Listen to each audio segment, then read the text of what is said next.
உதாரணமாக இப்போ ஆங்கில முறைப்படி எடுத்துக்கொண்டோமானால் 1 மணி நேரத்தை குறிப்பதற்கு 60 நிமிடங்களை சொல்லுகிறோம். அது மாதிரி தமிழிலே இந்த மணியை குறிப்பிடுவதற்கு ஒரு நாளிகை என்று வகுத்திருக்கிறார்கள். ஒரு நாளிகைனா 24 நிமிஷம். இதை எதை வைத்து செய்தார்கள் என்றால், இப்போ சாதாரணமாக அமர்ந்திருக்கிறோம், சிந்தனை இல்லாமல் அமர்ந்திருக்கிறோம், இல்லை கண்ண மூடிய உட்காருகிறோம். அப்படி உட்காருகிற பொழுது மனது எதை பற்றி சிந்தித்தாலும் அதிகபட்சமாக ஒரு 24 நிமிஷம் தான் சிந்திக்கும்.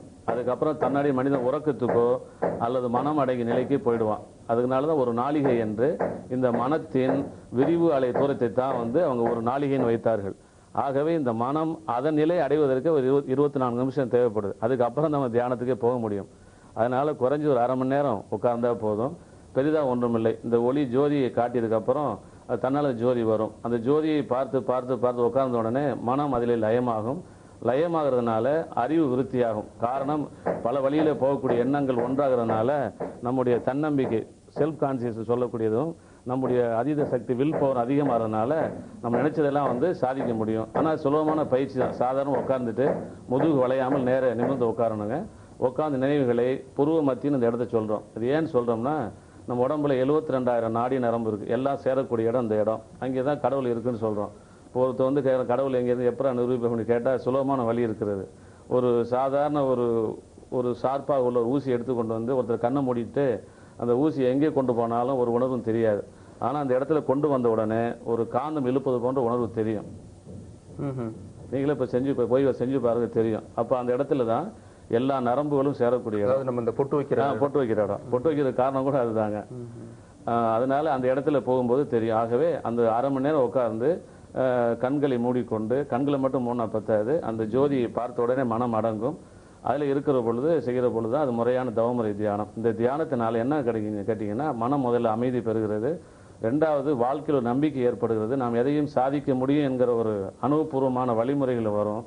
நாம் வாழ்க்கையில் எதை அடைய நினைத்தமோ அதையும் அடைஞ்சு சித்தர்கள் முடிவாய் சொன்னிய அந்த மரண பெருவாழ்வையும் அடையலாம். அதுதான் அந்த தவம். ஆகவே இன்னைக்கு இருக்க அவசர உலகத்தில் நம்முடைய கவலைகளை மறைந்து, இன்னைக்கு நமக்கு எது தேவை, பணம், புகழ், இதுதான் உலகத்தில் தேவையா இருக்குது, இதையெல்லாம் சுலபமாக கொடுக்கக்கூடியது இந்த தியான முறைங்க. இல்லை, இப்போ இந்த தியானத்தில் குறைந்தபட்ச நேரம் என்ன, அதிகபட்ச நேரம் என்ன? அதிகபட்ச நேர கணக்கு இல்லைங்க. குறைந்தபட்ச நேரம் 30 நிமிடம். காரணம், இந்த மனம் அடங்குவதற்கே சாதாரணமாக 24 நிமிஷம் ஒரு நாளிகாரனால குறைந்தபட்சம் 1/2 மணி நேரம் உட்காரணும். அதிகபட்சம் நம்முடைய உடல் வலிமை, நம்முடைய ஆர்வம் அதை பொறுத்தது. எவ்வளோ அதிகம் செஞ்சால் ஒன்றும் பாதகம் வரப்போறதில்லை. எவ்வளோக்கு எவ்வளோ அதிகம் செய்கிறோமோ அவ்வளோக்கு வில் பவர் அதிகமாக தான் ஆகுங்க. குறைந்தபட்சம் தான் 1/2 மணி நேரம். இல்லை, இப்போ இதில் இன்னொரு சந்தேகம் உண்டு. ஒரு மாதிரி இந்த ஆசைகளை கட்டுப்படுத்துறது, மற்ற மாதிரி கட்டுப்படுத்துறது மூலமா ஒரு பிசினஸ்லயோ ஒரு இதுலயோ பெரிய அளவுல வெற்றி பெறதை ஒரு தடை செய்யற ஒரு விஷயமா இதாயிடும். மார்க்கமேங்க ஆசை அடக்க சொல்லவில்லை. அதாவது 12 சாத்திரங்களில திருமந்திரம் சொன்னார். அவரும் சொல்லியிருக்கார், மாற்றி படிக்க வகையறியாருக்கு கூற்றை உதைக்க குறிதறியான் இருக்கார். யோகத்தை எல்லாம் சொல்லி சுலபம் சொல்லி ஒரு பாட்டில் சொல்லியிருக்காரு பாருங்க. அடக்கு அடக்கு என்பார் அறிவிலார், அஞ்சும் அடக்கும் அமரும் அங்கலை. சித்தர்கள் அடக்க சொல்லவே இல்லைங்க. இப்போ ஒரு கார்ல போயிட்டே இருக்கிறீங்க, இந்த நிறைய கூட்டம் வருது, பிரேக் வைக்க சொல்வது உங்களை அடக்கிறது இல்லை, ஆபத்துல இருந்து காப்பாத்துறது தானே. அதுபோல வரக்கூடிய பிரச்சனையில இருந்து உங்களை வழி திருப்பி சரியான வழி கொண்டு போறது வழிய இதை மனதை எங்கேயும் அடக்க சொல்லவே இல்லை. பல வழியில் போய் கொண்டு இருக்கிறது. இப்போ கார்ல போயிட்டு இருக்கோம், 4 வீல் 4 பக்கம் போனா செத்து போயிடுவான் மனிதன்.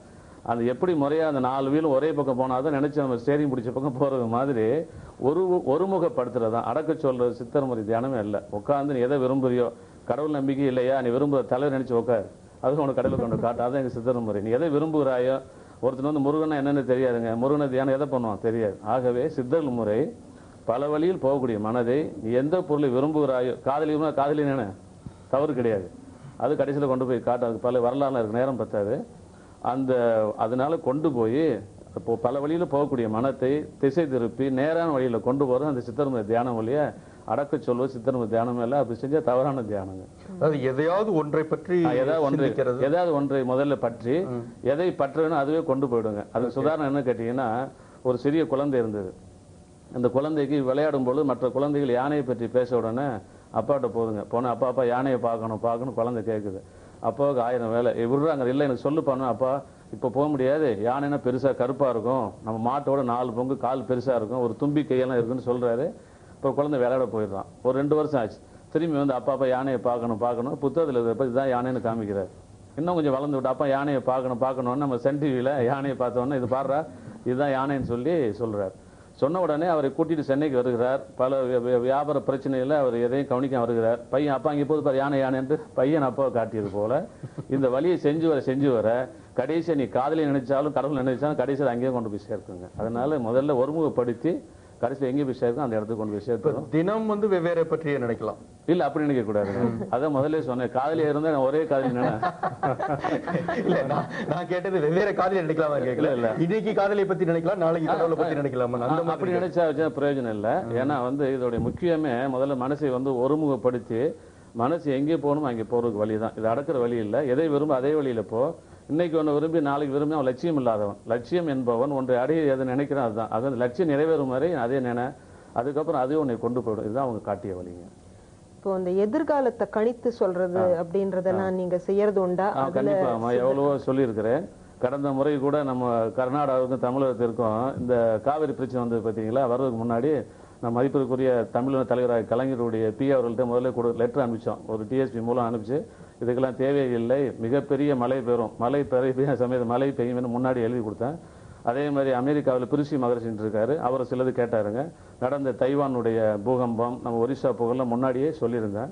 அதுபோல் இப்போ இப்போ சிலதையும் சொல்ல முடியும், விரும்பினா சொல்லுறேன். ஒன்றும் இல்லை, இப்போ நடக்கக்கூடிய நிகழ்ச்சிகள் மற்ற மனதை புண்படுத்தாத மாதிரி தான் சிலது சொல்ல முடியும். காரணம் பொதுப்படையாக சிலவற்றை சொல்லுகிறேன்.